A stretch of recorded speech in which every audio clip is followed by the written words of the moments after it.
Dans le district de Bishan, à Chongqing, un groupe d'étrangers participe aux activités locales de la fête du printemps. Au son des gongs et des tambours, les danseurs agitent des têtes de lion et manœuvrent des bateaux de fleurs. Tout le monde est impatient de découvrir le charme unique de la culture chinoise traditionnelle.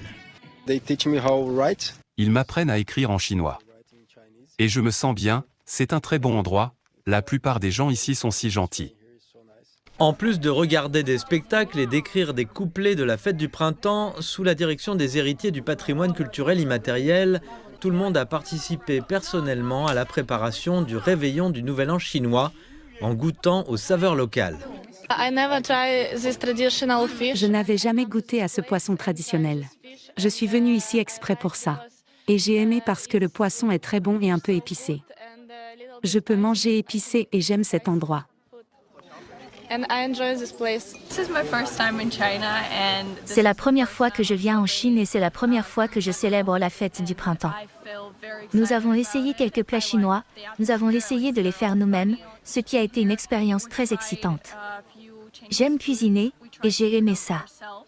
Aussi à Chongqing, avec plus de 1000 artistes des villages locaux, le district autonome de Shenzhou-Truzhia a organisé un spectacle culturel à grande échelle, intitulé « Peindre la rivière du dragon », qui combinait spectacle en direct et interaction avec le public pour montrer la culture ethnique Truzhia et la culture chinoise du dragon, attirant la participation d'un grand nombre d'habitants et de touristes. Dans ce spectacle, j'ai joué le rôle de la mariée. Le costume que je porte est celui que porte une femme mariée dans la famille Tujia.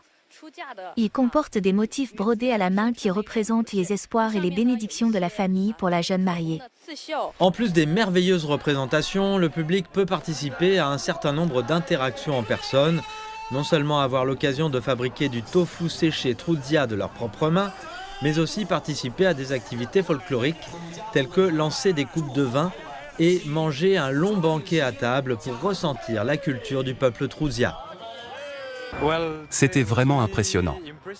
Je n'avais jamais vu un spectacle pareil. J'avais déjà vu un dragon ou un lion qui marchait, mais c'est la première fois que je vois ça aussi bien fait. C'était vraiment amusant de s'entraîner et de voir ce qu'ils font avec eux. Tout ce qui s'est passé ce soir était incroyable.